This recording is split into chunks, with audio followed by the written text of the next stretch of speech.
तो agenda items में हमारे पास काफ़ी चीज़ें ऐसी इंक्लूडेड है जो कि हम पहले पढ़ते हुए आ रहे हैं और काफ़ी चीज़ें हम पढ़ चुके हैं। मल्टीपल सब्जेक्ट्स के अंदर जिसमें हमारे पास सिग्नल सिस्टम्स का एक सब्जेक्ट है, जिसमें कम्युनिकेशन सिस्टम से रिलेटेड कुछ चीज़ें हैं हमारे पास। तो आज हमने बेसिकली करना ज़्यादा कुछ नहीं है। इसके अंदर सबसे पहले हमने जो कुछ प्रोबेबिलिटी के कुछ कॉन्सेप्ट्स हैं जिनका हमने आगे यूज़ होना है वो हमने देखने हैं। इसके अलावा सिग्नल सिस्टम का कुछ ओवरव्यू करना है। और इसके अलावा कुछ चीज़ें जो हमने कम्युनिकेशन सिस्टम में ना हमने पढ़ी थी, उनको हमने थोड़ा-सा रिवाइज़ करना है। तो बेसिकली ओवरऑल एक ओवरव्यू लेक्चर होगा हमारा, जो कि स्प्लिट होगा हमारे पास signal systems, probability and communication system. तो उनकी उन चीज़ों का सिर्फ हम ओवरव्यू करेंगे, जिन चीज़ों को हमने आगे चल के अपने डिजिटल कम्युनिकेशन कोर्स के अंदर यूटिलाइज़ करना है। ठीक है? तो अब हमारे पास क्या-क्या चीज़ें इंक्लूडेड है, हमारे पास सैंपलिंग थ्योरम है, सिग्नल सिस्टम्स रिव्यू है। इसके अंदर हमने सिग्नल टाइप्स क्लासिफिकेशन हमने देखनी है, कौन-कौन से सिग्नल्स हैं, उनकी क्या-क्या टाइप्स हैं, क्या चीज़ें इंक्लूडेड हो सकती हैं।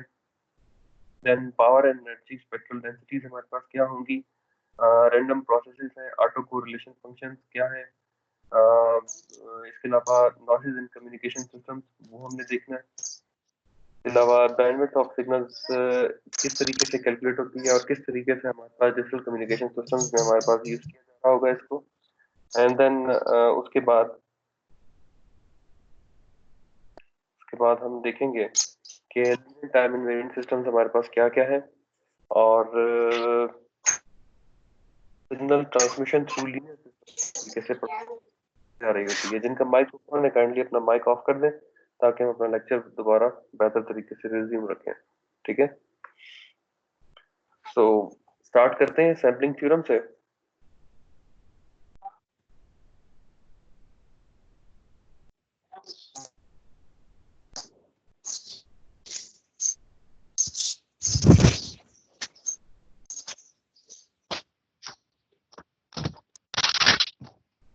हाँ, ये किनका माइक ऑन है? शम्स शम्स का। शम्स आप अपना माइक ऑफ कर दें।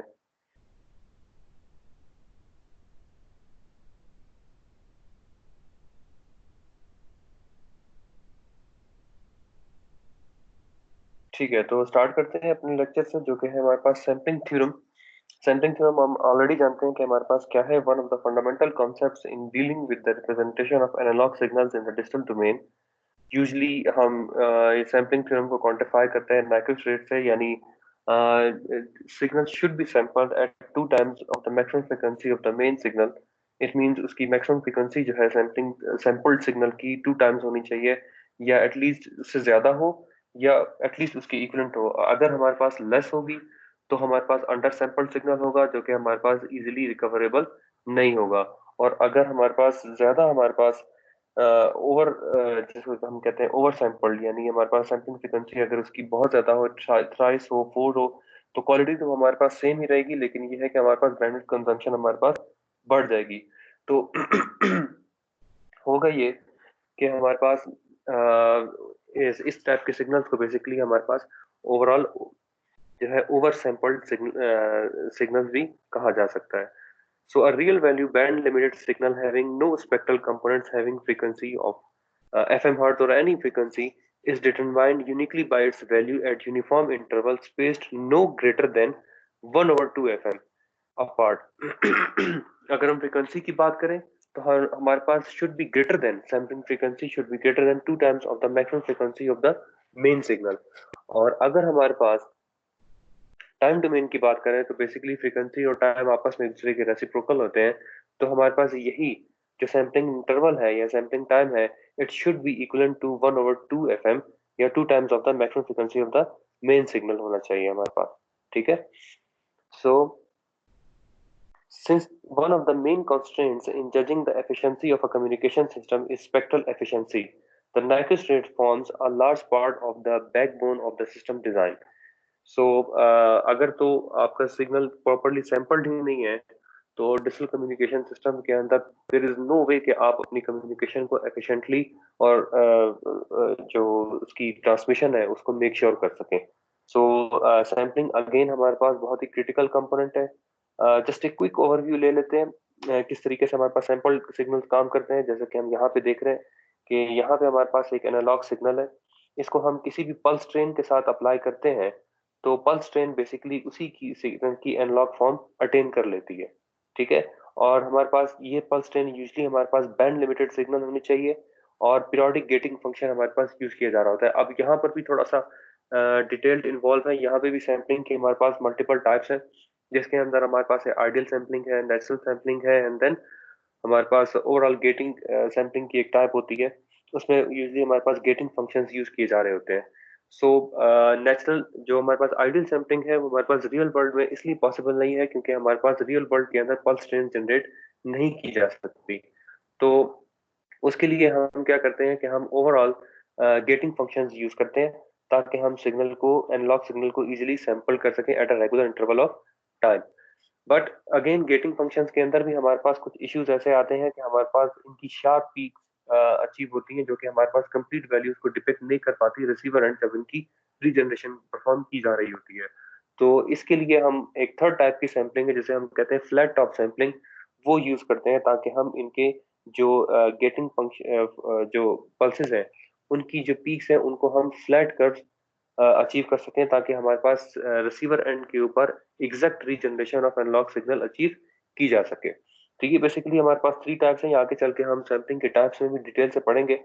तो आगे चलते हैं। ये मैं अर्लियर ये आप लोगों को एक्सप्लेन कर चुका हूँ। Since the periodic gating function controls the center of the replicas and the replicas should be two times of the width or the two times of the mean frequency of the signal then to make sure there is no overlapping। अब अगर under sampling होगी तो हमारे पास aliasing यानी हमारे पास जो sample pulses हैं रिसीवर एंड के ऊपर वो एक दूसरे के साथ सिमर्ड होंगी या फिर ओवरलैप हो रही होंगी जिसकी वजह से हम उसे ओवरऑल जनरेट नहीं कर पाते। So if the signal is sampled at the lower rate, then there will be overlapping, and in the final spectrum, you won't know if the overlap part of the spectrum that is supposed to be there from Elias part of the spectrum। ठीक है। जब अब हमारे पास अगर ये दोनों pulses के दोनों हमारे पास जो सैंपल्स हैं अगर ये आपस में एक दूसरे के साथ अंडर सैंपल्ड होंगे तो ये एक दूसरे के साथ ओवरलैप करना शुरू कर देंगे और आपका जो डिटेक्टर है वो रिसीवर एंड के ऊपर कंप्लीट इंफॉर्मेशन को दोबारा रिजनरेट नहीं कर पाएगा। तो ओवरऑल ओवरलैपिंग के फिनोमेना को जिसके अंदर हमारे पास सैम्पलिंग को फॉलो नहीं किया जा रहा होता है या अंडर सैम्पलिंग की वजह से जो ओवरलैपिंग आती है उस ओवरऑल फिनोमेना को हमारे पास इलियासिंग कहा जाता है। तो ये थोड़ा सा सैम्पलिंग के बारे में ओवरव्यू था। तो अब देखते हैं सिग्नल सिस्टम रिव्यू हमारे पास क्या चीज हो सकती है।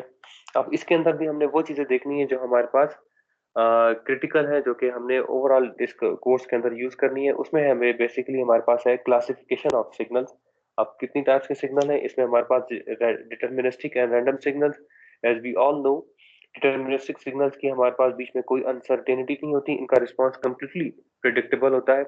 Deterministic signals or the waveforms are modeled by explicit mathematical expressions जिसमें अगर हम कोई भी एक्सप्रेशन डिफाइन करें तो इसके अंदर ये बेसिकली हमारे पास उसका एम्पलीट्यूड है और ये उसका ओवरऑल कोसाइन फंक्शन है और ये बेसिकली उसका ओवरऑल फ्रीक्वेंसी को शो कर रहा है। तो cosine function having amplitude of 5 and frequency of 10 times should be completely deterministic by the overall function। सो इसके बरक्स अगर हम रैंडम सिग्नल्स की बात करें तो रैंडम सिग्नल्स हमारे पास वो हैं जिनके हमारे पास रिस्पॉन्स इजीली प्रिडिक्ट या कंप्लीटली डिपेक्ट नहीं किया जा सकते। For a random waveform it is not possible to write an explicit expression. However, when examined over a long period of time, a random waveform can also referred as a random process because it contains any process that contains combination of random signal is known as a random process may exhibit certain regularities that can be described in terms of probabilities and statistical averages। तो ये basically काफी overview type चीजें ही हैं। So random signal, such a model in the form of a probabilistic description of the random signal is particularly useful for characterizing signal and noises। तो noises जितनी भी होंगी आपके पास कम्युनिकेशन सिस्टम्स में या हम जितने भी सिस्टम डिजाइन करेंगे वो सारी की सारी हमारे पास रैंडम सिग्नल्स की कैटेगरी के अंदर लाई कर रही होंगी। अब नॉइसेस कौन कौन सी हैं इसमें हमारे पास thermal losses in electrical circuits and reflection of radio waves from the different layer of ionosphere. अगर माइक्रोवेव कम्युनिकेशन की बात करें जो कि आप पढ़ेंगे 7th सेमेस्टर के अंदर, 7th में आएगा। यस, 7th में माइक्रोवेव इंजीनियरिंग के अंदर आप ionospheric communication then reflection radio waves वगैरह के बारे में आप डिटेल में वहां पे स्टडी करेंगे। इसके अलावा periodic versus non periodic signals, मेरे ख्याल में ये एक ऐसा टॉपिक है जिसको हम इतना स्टडी करते हुए आ चुके हैं कि अब हमें ये चीजें काफी हद तक ज़बानी याद है, बट अगेन इनको हम थोड़ा सा ओवरव्यू कर लेते हैं। Periodic and non periodic signal means are signals having a definite that is defined over a definite period of time, that is known as a periodic signal, and non-periodic signal that is not defined by a regular interval of time. But the smallest value of the t naught or any time interval that satisfies this condition is called as the periodic, and it does not satisfy the condition of time interval is known as the non-periodic signal.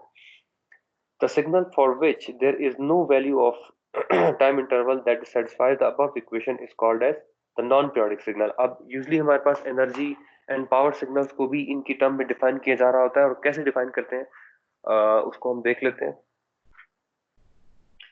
So analog and discrete signals क्या है? Analog signals that are continuous function of time that is defined at every moment of time, that is defined over every interval of time, is known as the analog signals, while as the discrete signals are defined only at a specific interval of time is known as the discrete signals. अब specific interval हमारे पास कोई भी हो सकता है, जिसमें हमारे पास k है, और k बेसिकली हमारे पास बिट है, और t हमारे पास उसका टाइम इंटरवल है। तो ये बेसिकली हमारे पास ओवरऑल जो डिस्क्रीट सिग्नल्स हैं वो at a discrete interval of time हमारे पास डिफाइंड होते हैं। और जो हमारे पास ओवरऑल कम्युनिकेशन का जो मॉडल है, जिसे हम फॉर्मेटिंग कहते हैं, तो सैम्पलिंग के अंदर बेसिकली आपके पास जो एनालॉग सिग्नल होते हैं उनको सबसे पहले उनकी डिस्क्रीट रिप्रेजेंटेशन इम्प्लीमेंट की जा रही होती है, एंड देन उसके बाद क्वांटाइजेशन के अंदर जो उनकी सैंपल्ड वैल्यूज हैं उनको उनकी जो एम्पलीट्यूड्स हैं उनके एम्पलीट्यूड की वैल्यूज स्टिल हमारे पास इनफाइनाइट होती हैं, तो उनके एम्पलीट्यूड को हम डिस्क्रीट वैल्यूज असाइन करते हैं क्वांटाइजेशन के अंदर। देन हमारे पास पल्स कोड मॉड्यूलेशन आती है, जिनके अगेंस्ट हम पल्सेस जनरेट करते हैं, उनके अक्रॉस बिट्स जनरेट करते हैं। तो ये आगे का फर्दर प्रोसीजर है। So periodic versus non periodic signals क्या है? बेसिकली हमारे पास पीरियोडिक सिग्नल्स जो है हमारे पास रेगुलर इंटरवल के ऊपर डिफाइंड होते हैं, और नॉन पीरियोडिक हमारे पास उनका कोई भी इंटरवल नहीं होता वो, but at certain interval at a certain length we can overall depict the overall behavior of a non-periodic signal. And analog and discrete signals clearly अपने नाम से है डिफाइन कि हमारे पास कि जो है हमारे पास completely डिफाइंड है analog signals every interval, while as जो डिस्क्रीट सिग्नल्स हैं ये हमारे पास डिस्क्रीट इंटरवल्स के ऊपर ही डिफाइन है। तो अब तक कोई क्वेश्चन अगर आपके जहन में हो, अगर आप पूछना चाहते हो तो आप चैट सेक्शन या फिर वैसे भी मुझसे पूछ सकते हैं।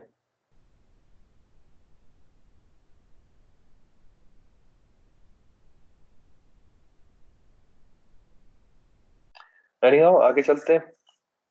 Energy and power signals. An electrical signal can be represented as voltage V or current T, और बेसिकली अगर हम इसको पावर की फॉर्म में रिप्रेजेंट करना चाहें तो P is equal to V I, यानी वोल्टेज एंड करंट का जो प्रोडक्ट है वो बेसिकली ओवरऑल हमारे पास पावर वोल्टेजेस को शो कर रहा होता है।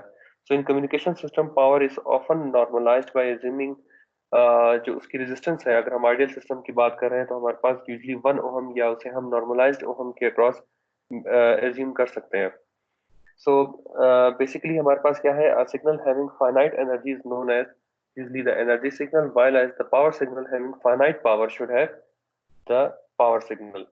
So energy signal cannot be a power signal, or a power signal cannot be same time as a power signal and an energy signal. So ये दोनों बातें आपने हमेशा याद रखनी है, और इनकी फर्दर क्लासिफिकेशन भी की जा सकती है, और ये बेसिकली इनके एक्सप्रेशंस भी हैं जो कि एनर्जी या पावर को कैलकुलेट करने के लिए यूज किए जा रहे होते हैं। तो पावर के लिए हमारे पास हमेशा रेसिप्रोकल ऑफ टाइम को टेक अकाउंट करना बहुत जरूरी होता है, ताकि हम उसकी power respect to time define कर सकें। बाकी इनकी डेफिनेशन हमारे पास वही रहेंगी जो मैंने अभी आपको एक्सप्लेन की। A signal is an energy signal if and only if it has a non-zero but finite energy for all time interval, while a signal is power signal if and only if it has finite but non-zero power for all time. General rule क्या हो सकता है इनका? Periodic and random signals are power signals, ये बात आपने याद रखनी है, ये आपसे पूछी भी जा सकती है। while as signal that are both deterministic and non-periodic are known as the energy signals. So energy is the हम जानते हैं एनर्जी हमारे पास क्या है? Energy is the ability to do work in system international system, or the unit of energy is the joule, while the power work divided by the time.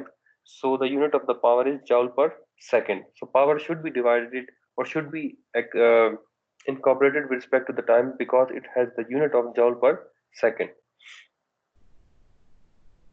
तो अब ये बेसिकली इनकी जनरल न्यूमेरिकल रिलेशनशिप है जिनके through आप किसी भी system की एनर्जी या पावर जो है वो फाइंड आउट कर सकते हैं, but power should be defined with respect to the time and or an energy signal cannot be a power signal nor the vice versa.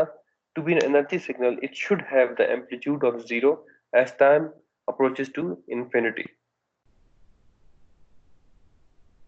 Sir ji sir ji यहाँ पर एक क्वेश्चन है कि अगर सिग्नल पीरियोडिक नहीं है तो वो डिटर्मिनिस्टिक हो सकता है?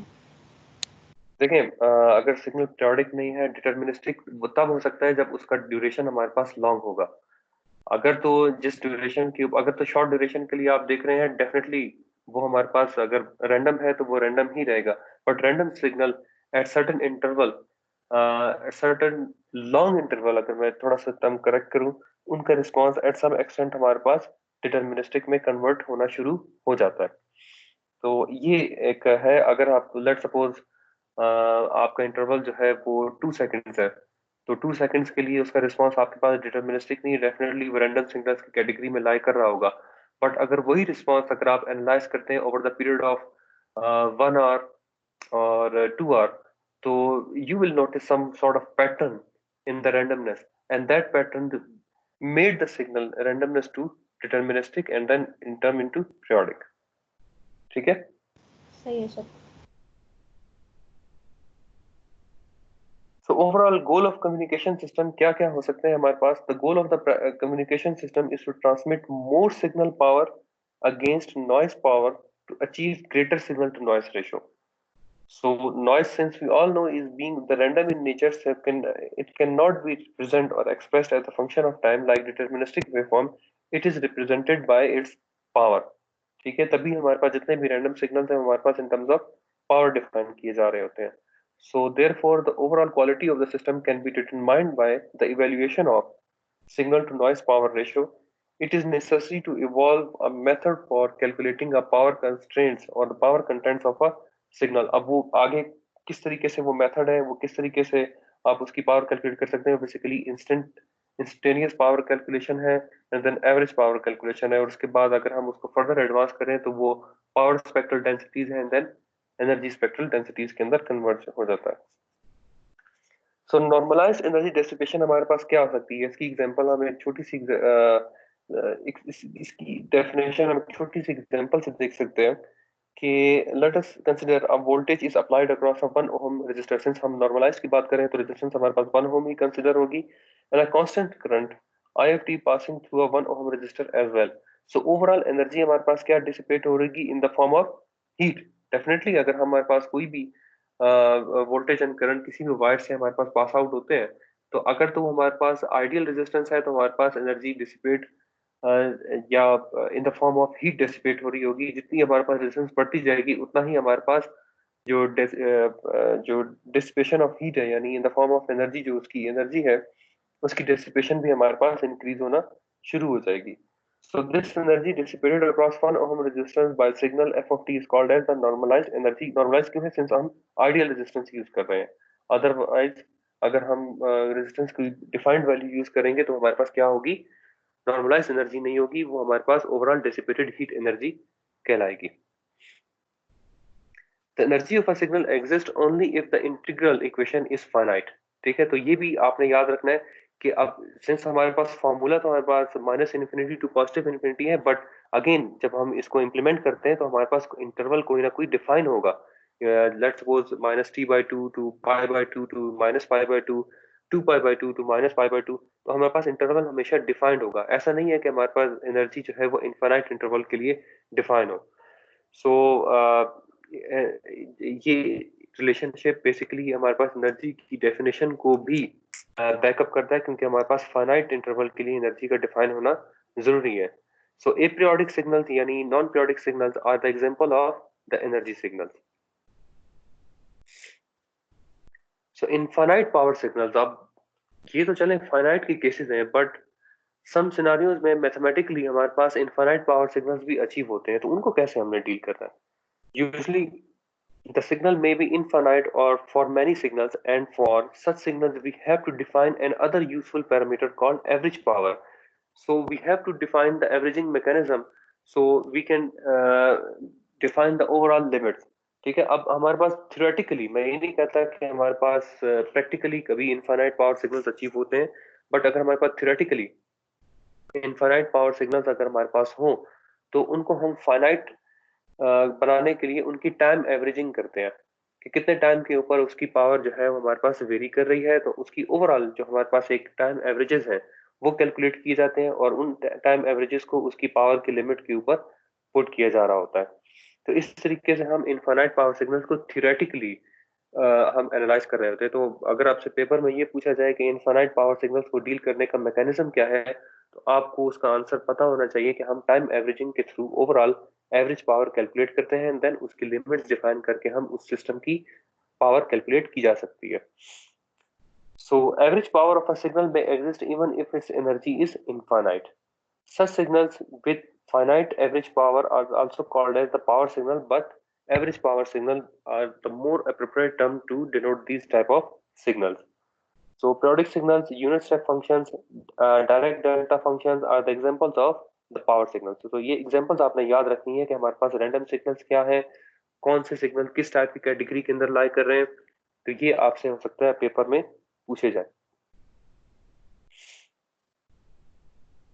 So average power dissipation definitely, last time जैसे अभी हमने पिछली स्लाइड में देखा कि हमारे पास एवरेज एनर्जी डिसिपेशन किस तरीके से कैलकुलेट होती है, तो डेफिनेटली अगर हम इस फिनोमेना को एवरेज पावर डिसिपेशन में ट्रांसलेट करें, तो हमारे पास किसी भी सिस्टम या किसी भी वायर लाइन से अगर हमारे पास infinite power signal pass out होता है, तो हमारे पास उसकी ओवरऑल एवरेज या पावर डिसिपेशन कैलकुलेट करने के लिए हम उसकी जो एवरेज पावर है उसको हम कोड करेंगे, और कोड करने के बाद उसकी लिमिट्स हम डिफाइन करेंगे, और लिमिट्स डिफाइन करने के बाद हम ओवरऑल उस फंक्शन की हम एवरेज पावर या उसकी ओवरऑल पावर हम इजीली कैलकुलेट कर सकते हैं। बट अगेन आपने ये चीज याद रखनी है कि ये सब आपके पास थ्योरेटिकली हो रहा होगा, प्रैक्टिकली हमारे पास इनफाइनाइट पावर एग्जिस्ट नहीं करती। तो इसी तरीके से अगर हम इसके न्यूमेरिकल रिलेशनशिप को, जो कि हमारे पास एवरेज पावर का हमारे पास ये रिलेशनशिप है, अगर हम इससे किसी भी सिस्टम की पावर कैलकुलेट करना चाहें, लेट्स सपोज अगर हमारे पास ये function A cos of 2 pi F T हमारे पास दिया हुआ है, तो हमारे पास एफ ऑफ टी हमारे पास सिंस गिवन है, हमने एफ ऑफ टी की वैल्यू यहाँ पे इस रिलेशनशिप के अंदर पुट अप कर दी। अगेन हमारे पास t/2 इसकी लिमिट्स डिफाइन है, तो अगर हम इसको कैलकुलेट करें, ये कांस्टेंट टर्म हमारे पास इंटीग्रेशन से बाहर आ गई जितनी भी है, और कॉस का हमने ओवरऑल यहाँ पे एक ट्रिग्नोमेट्रिक आइडेंटिटी हमारे पास यूज होती है कॉस स्क्वायर थीटा की, तो वो हम इसको यहाँ पे इम्प्लीमेंट कर लेते हैं। Cos square theta is equal to 1 plus cos 2 theta then 2 theta 2 into 2 4 pi F naught. तो इसको अगर हम इसके इंटीग्रल को सॉल्व करें, तो ओवरऑल जो एवरेज पावर है वो हमारे पास ए स्क्वायर बाय 2 हम कैलकुलेट कर सकते हैं। तो ये बेसिकली एक फाइंडिंग द एवरेज पावर। अब ये नहीं है कि मैं इसके डिटेल्ड बहुत ज्यादा न्यूमेरिकल्स में चला जाऊंगा, क्योंकि ये ऑलरेडी मैं एज्यूम कर रहा हूँ कि इसकी डिटेल्ड न्यूमेरिकल्स आप करते हुए आ रहे हैं, बट एट सम एक्सटेंट में इसकी एक असाइनमेंट आप लोग की होगी जिसमें आप शॉर्ट एग्जांपल्स को आपने सॉल्व करना है, उनको डिटेल में आपने सॉल्व करना होगा। तो बेसिकली यही इसका एक ओवरव्यू हो सकता है, ताकि आप इसके कॉन्सेप्ट को रिवाइज कर लें। तो मैं आपको असाइनमेंट प्रोवाइड कर दूंगा, तो उस असाइनमेंट को आपने सॉल्व करना है।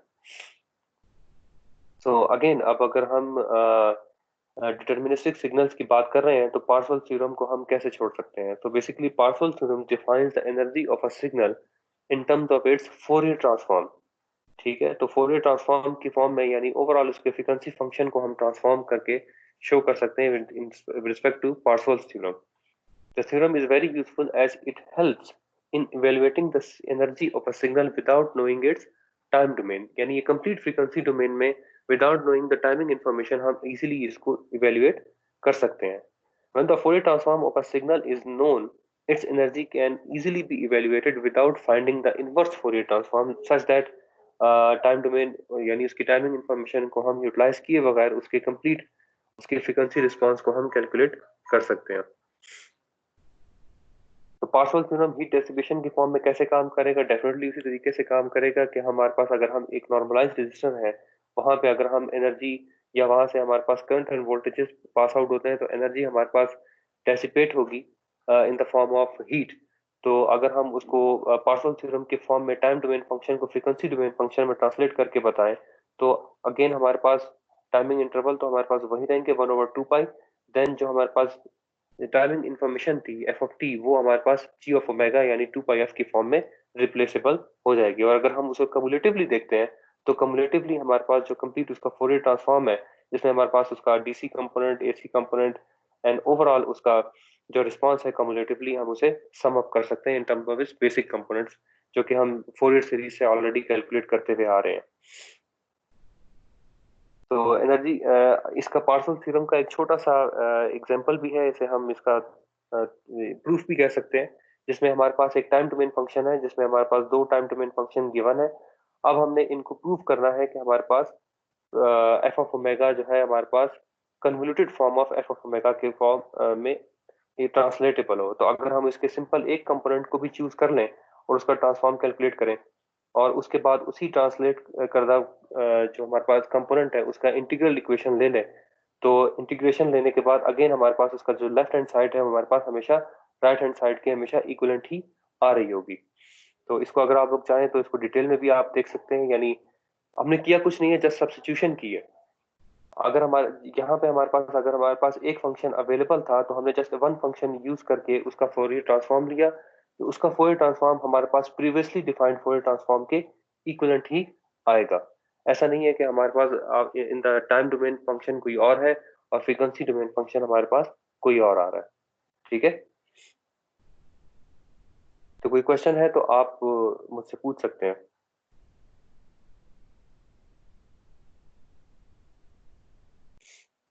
चलें आगे चलते हैं स्पेक्ट्रल डेंसिटीज की तरफ। अब स्पेक्ट्रल डेंसिटीज आप ऑलरेडी पढ़ते हुए आ रहे हैं। स्पेक्ट्रल डेंसिटीज बेसिकली हमारे पास overall the spectral density of a signal characterizes the distribution of a signal in terms of its energy और पावर। अब अगर हम इन टर्म्स ऑफ पावर करेंगे तो क्या होगा, पावर स्पेक्ट्रल डेंसिटी होगी। और अगर हम distribution with respect to energy कर रहे होंगे तो क्या होगा, एनर्जी स्पेक्ट्रल डेंसिटी कहला रहा होगा। So this concept is particularly important when considering the filtering in communication system perform। अब filtering हमारे पास कहाँ पे हो रही है? हमारे पास रिसीवर एंड के ऊपर हो रही है इक्वलाइजेशन के ब्लॉक के अंदर, जहां पर हमारे पास अगर तो डिटेक्शन के बाद अगर हमारे पास जो ओरिजिनल वेवफॉर्म है वहां पर अगर हमारे पास एरनेस इंफॉर्मेशन या रिटर्न इंफॉर्मेशन मौजूद है तो वहां पर जो इक्वलाइजेशन के अंदर जो फिल्टरिंग परफॉर्म की जा रही है वो बेसिकली हमारे पास स्पेक्ट्रल डेंसिटीज के फंक्शन है। यानी ओवरऑल अगर नॉइसेस को सेपरेट किया जा रहा है तो हम पावर स्पेक्ट्रल डेंसिटी की बात कर रहे हैं। तो देखते हैं आगे एनर्जी स्पेक्ट्रल डेंसिटी क्या है। तो एनर्जी स्पेक्ट्रल डेंसिटी का ओवरऑल जो न्यूमेरिकल रिलेशनशिप है वो हमारे पास वही रहेगा, बट अगेन आपने यहाँ पर इसकी टाइमिंग इंफॉर्मेशन और उसकी या तो टाइमिंग इंफॉर्मेशन आपने डिफाइन करनी है अगर तो आप टाइम डोमेन में काम कर रहे हैं, और अगर तो आप फ्रीक्वेंसी डोमेन में काम कर रहे हैं तो आपने उसकी फ्रीक्वेंसी इंफॉर्मेशन कंप्लीटली डिफाइन करनी है। बट ऐसा नहीं होगा कि इनकी इंफॉर्मेशन आपस में चेंजेबल हो वो डिफ्लेक्ट कर रही हो। According to the partial theorem हमारे पास जो टाइमिंग इंफॉर्मेशन है वही एग्जैक्टली ट्रांसलेट हो रही होगी फ्रीक्वेंसी इंफॉर्मेशन के अंदर, where x of f is the Fourier transform of the non-periodic signal of x of t। ये नहीं है कि हमारे पास इंफॉर्मेशन चेंज हो रही है, जस्ट ट्रांसलेटेबल है time domain to frequency domain.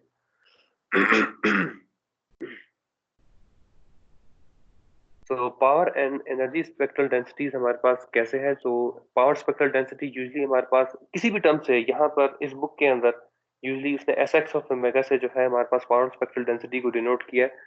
आप इसको एस वाई ऑफ ओमेगा से भी डिनोट कर सकते हैं, एक्स वाई ऑफ ओमेगा से भी, किसी भी नोटेशन से आप इसको डिनोट कर सकते हैं। बट यहाँ पे अगर हम बात करें तो लेट सपोज अगर हमारे पास पावर स्पेक्ट्रल डेंसिटी को एस एक्स ऑफ ओमेगा से डिनोट किया गया है for a signal is a measure of its power distribution as a function of frequency. It is useful concept which allows us to determine the bandwidth required of our transmission system. ठीक है, तो आपके पास जो equalisation का जो block है वो basically power spectral density के थ्रू आपकी इक्वलाइजेशन कैपेसिटी को डिटरमाइन करके ओवरऑल आपको बताएगा कि आपको कितनी बैंडविड्थ रिक्वायर्ड है अपने सिग्नल को एफिशिएंटली ट्रांसफर करने के लिए फ्रॉम ट्रांसमीटर टू रिसीवर।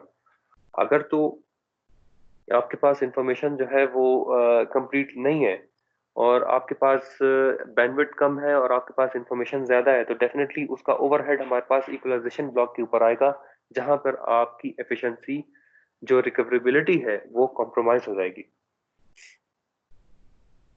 तो यहाँ तक कोई क्वेश्चन? मैं बार बार इसलिए पूछ रहा हूँ ताकि आप लोग को ये कुछ इस तरह के टॉपिक्स हैं जो कि हो सकता है कि कॉन्सेप्ट वाइज आप लोगों ने थोड़ा डिफरेंट तरीके से पढ़े हो, तो मैं उसको वहां पे साथ साथ क्लियर करता हो जाऊँ। सो ये बेसिकली आपने अगर किसी भी सिस्टम की power spectral density find out करनी है तो आप उसकी इन टर्म्स ऑफ फोरियर डोमेन, तो आप उसकी इस न्यूमेरिकल रिलेशनशिप के थ्रू जो है वो power spectral density find out कर सकते हैं, जिसमें हमारे पास एक्सपोनेंशियल कंपोनेंट यानी ई रेज़ पावर माइनस जे ओमेगा टी, आप उसके पास एक्सपोनेंशियल कंपोनेंट होगा और साथ में उसके पास उसकी टाइमिंग इंफॉर्मेशन मौजूद होगी। इसी सेम यही फिनोमेना हमारे पास डिटर्मिनिस्टिक ईएसडी के केस पे भी अप्लाई हो रहा होगा। अब यहाँ पे हमारे पास क्या है कि हमारे पास ओवरऑल जो रजिस्टर है यानी नॉर्मलाइज रजिस्टर जिसको हमने इंक्लूड किया था उसको रिस्पेक्ट टू टाइम फंक्शन हमने इंक्लूड करना जरूरी है। यानी अगर हमारे पास जो कि एनर्जी का रिलेशनशिप है, अगर हम उसके अंदर इसकी ओवरऑल रजिस्टिव इंफॉर्मेशन को भी जब इंक्लूड करते हैं तो ही हम टाइमिंग डोमेन फॉर्म में उसकी फ्रीक्वेंसी डोमेन फॉर्म में उसकी एनर्जी इजीली कैलकुलेट कर सकते हैं। देखते हैं कैसे कैलकुलेट करते हैं। लेट्स सपोज कि हमारे पास एनर्जी जो है वो इसकी in terms of Fourier domain defined है, तो Fourier domain omega is equal to 2 pi F जो कि उसकी ओरिजिनल इंफॉर्मेशन है। अब सिंस कि हमारे पास इंटायर कांस्टेंट टर्म है, ये हमारे पास इंटीग्रल से बाहर आ जाएगी और इंटीग्रल रिस्पेक्ट टू जब ओरिजिनल डिफरेंशियल इंटीग्रेट होता है तो हमारे पास डेल्टा ऑफ एफ नॉट या कोई भी हमारे पास जो कांस्टेंट टर्म है या उसकी जो वेरिएबल टर्म होती है वो उसके साथ आ जाएगी। तो हम इस तरीके से ओवरऑल उसकी डिटर्मिनिस्टिक एनर्जी स्पेक्ट्रल डेंसिटी जो है वो कैलकुलेट कर सकते हैं। डिटर्मिनिस्टिक पीएचडी के केस में भी क्या होगा, हम वही पावर का रिलेशनशिप उठाएंगे और उसको हम कन्वर्ट करेंगे हम फ्रीक्वेंसी डोमेन के अंदर।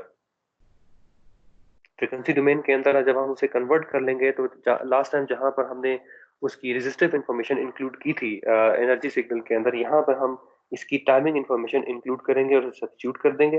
अगेन यहाँ पे एस एक्स ऑफ ओमेगा जो कि मैं ऑलरेडी आपको बता चुका हूँ कि यहाँ पर पीएचडी को एस एक्स ऑफ ओमेगा से शो किया जाता है, तो S X of omega omega और 2 pi F since they are alternative term या कांस्टेंट टर्म है, ये हमारे पास इंटीग्रल से बाहर जब जाएंगी तो हमारे पास इंटीग्रल रिस्पेक्ट टू वेरिएबल जब डेरिवेट होगा या इंटीग्रेट होगा सॉरी, तो हमारे पास overall S X of omega या डेल्टा ऑफ ओमेगा हमारे पास उसका रिजल्ट आ जाएगा।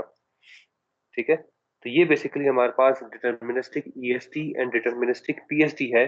अब डिटर्मिनिस्टिक पीएसटी बेसिकली हमारे पास in terms of timing information include आ रही है एंड एनर्जी हम बेसिकली कैलकुलेट कर रहे हैं in the form of heat.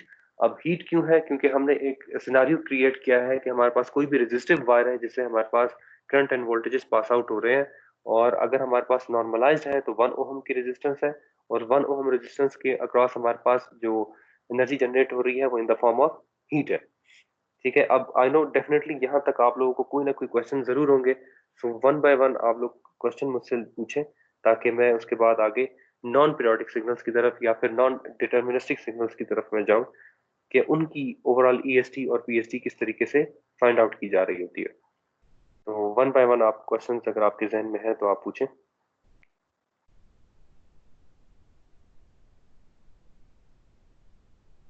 जी हाँ, इसमें तो कोई शक नहीं, रैंडम सिग्नल्स भी हमारे पास नॉन पीरियोडिक है।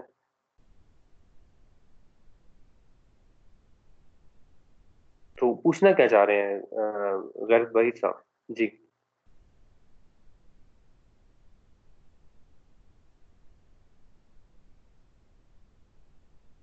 सर वो बस क्लियर हो गया, आपने उस वक्त समझा दिया था, वो क्वेश्चन बहुत पहले पूछा था। अच्छा सॉरी, ठीक है चले। इसके अलावा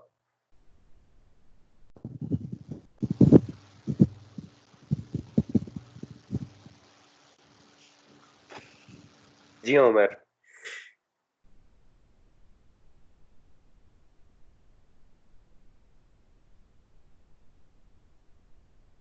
कोई क्वेश्चन नहीं है, मैं आगे चलूं?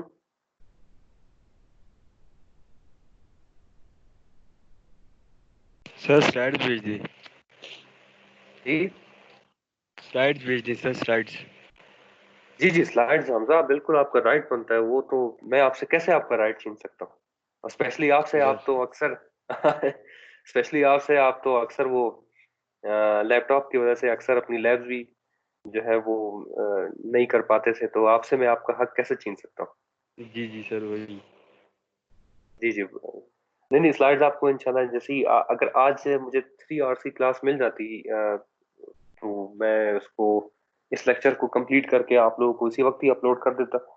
अदरवाइज अब अगर नहीं हो पाएगा क्लास तो हम इसको कल कंप्लीट करके तब तक आप इसको देख लीजिएगा। तो कोई क्वेश्चन भी हो तब भी आप मुझसे पूछ सकते हैं, तो हम इस लेक्चर को कल कंप्लीट करके आपको इसकी स्लाइड्स वगैरह मैं शेयर कर दूंगा। उसके अलावा जो आप लोग की फर्स्ट असाइनमेंट है वो भी मैं बना के इसी टीम्स के फोरम पे अपलोड कर दूंगा, ताकि आप लोग इसी के ऊपर जो है उसको सॉल्व करके या तो आप स्नैपशॉट लेके इसकी जो है वो अपलोड कर दें, ताकि क्वेश्चन जो आपने सॉल्व किए, बेसिकली सॉल्व एग्जांपल्स ही हैं, आपने सॉल्व एग्जांपल्स को डिटेल में सॉल्व करना है। और 2 क्वेश्चंस हैं, सकलार की बुक से, बुक में ऑलरेडी अपलोड कर चुका हूँ, तो उस बुक से आपने वो क्वेश्चंस देखने हैं, और उसका, और हेल्पिंग मटेरियल के तौर पे मैं उसका मैनुअल भी अपलोड कर दूंगा, ताकि आप लोगों को अगर कोई स्टेप अगर बिल्कुल समझ नहीं आता तो आप वहां से भी उसकी हेल्प ले सकते हैं। सो काफी बेबी स्टफ एक असाइनमेंट है, just to grade you people, just to assign the marks to you people। ये चीजें मैंने जो है वो कर देनी है। तो इसके अलावा आगे चलते हैं। तो अब तक जितनी भी हमने बात की है वो सारी की सारी हमारे पास जो है वो पावर स्पेक्ट्रल डेंसिटीज होगी, डिटर्मिनिस्टिक होगी, या हमारे पास डिटर्मिनिस्टिक ईएसटी, डिटर्मिनिस्टिक पीएसटी, किस तरीके से मॉरली या किस तरीके से उनके रिलेशनशिप फॉर्म होते हैं या स्प्लिट किए जा सकते हैं, वो मैंने भी आपको बताया। बट अगेन, अगर हमारे पास सिग्नल ही नॉन डिटर्मिनिस्टिक हो तो फिर क्या किया जाए? उसके ऊपर तो हमारे पास पार्शल थ्योरम तो सारा का सारा डिटर्मिनिस्टिक सिग्नल्स को डील कर रहा है, उन्हीं की ही फॉर्म्स को हम यूज करके जो है वो deterministic PST and EST calculate कर रहे हैं। बट अगेन, अगर हमारे पास नॉन डिटर्मिनिस्टिक हो जाए या रैंडम सिग्नल्स अगर हमारे पास आ जाए, तो उनके लिए फिर कौन सा थ्योरम होल्ड कर रहा होगा, कौन सी थ्योरी है उनके लिए होल्ड कर रही होगी? तो उसके लिए बेसिकली हमारे पास कहते हैं उसे विनर केंचान थ्योरम। तो इस थ्योरम के बारे में आप लोगों ने पहले पढ़ा है, मतलब इस थ्योरी के बारे में या जो कॉन्सेप्ट है इसके बारे में? नहीं सर, ये नहीं पढ़ा। No sir. No sir. ऐसा क्यों है? आपने नहीं पढ़ा, क्यों? सर हमें पढ़ाया नहीं।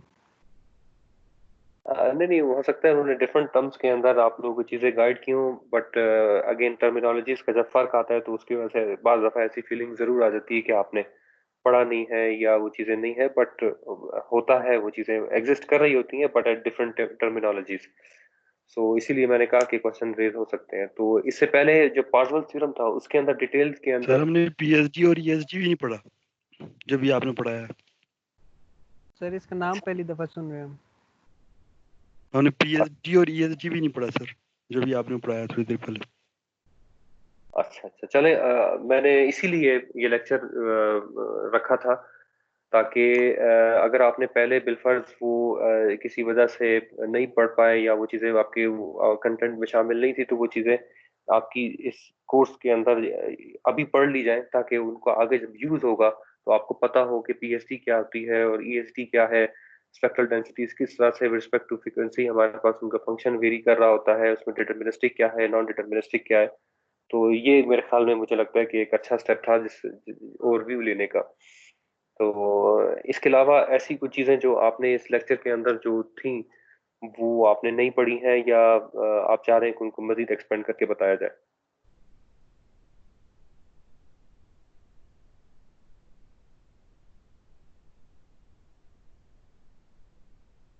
कोई ऐसी चीज नहीं है जो, सर ये जो थ्योरम अभी आप एक्सप्लेन करेंगे यही थोड़ा पढ़ा दें, क्योंकि इसकी इक्वेशन से मुझे याद है कि हमने नहीं पढ़ा है इक्वेशन।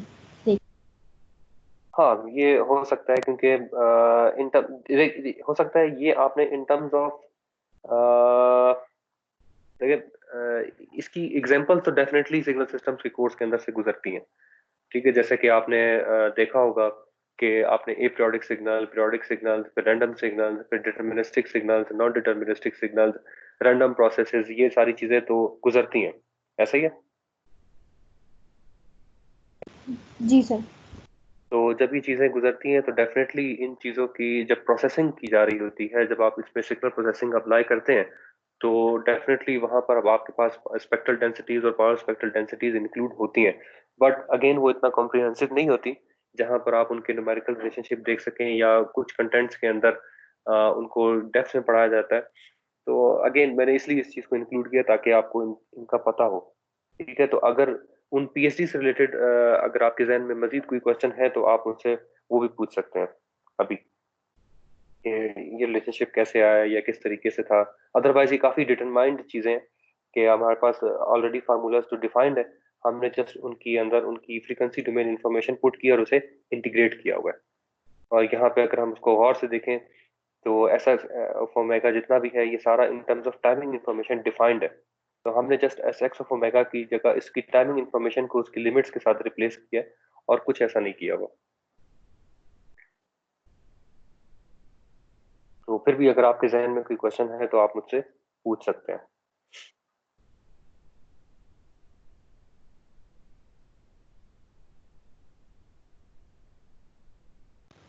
सर यहाँ पे एक पीछे स्लाइड थी जिसमें आंसर में सिग्मा आ रहा था, सिग्मा नॉट,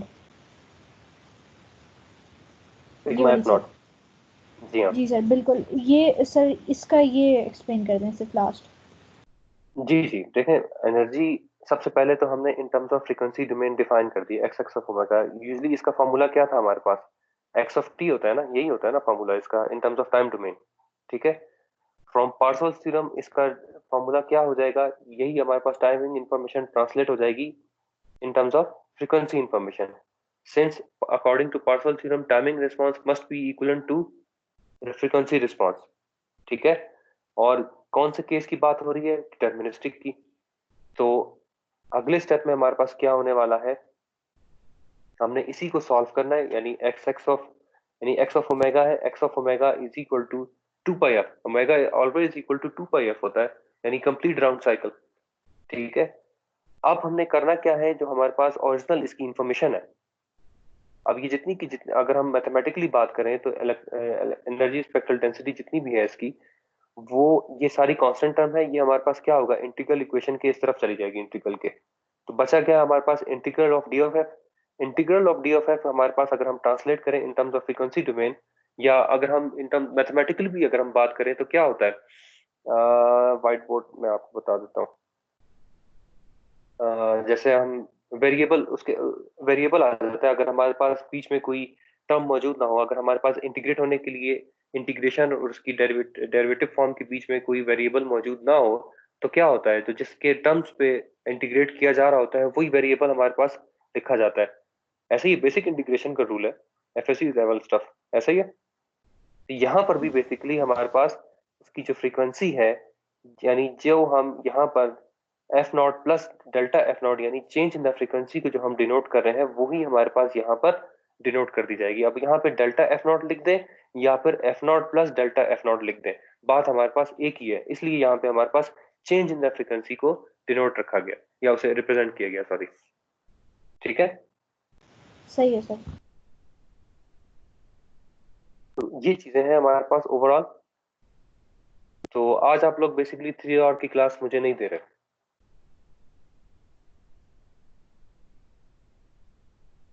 सर हम आइयो नहीं दे रहे सर, हम तो दे सर रहे हैं। ये देख लें आप लोग की आज ही जान छूट जाती।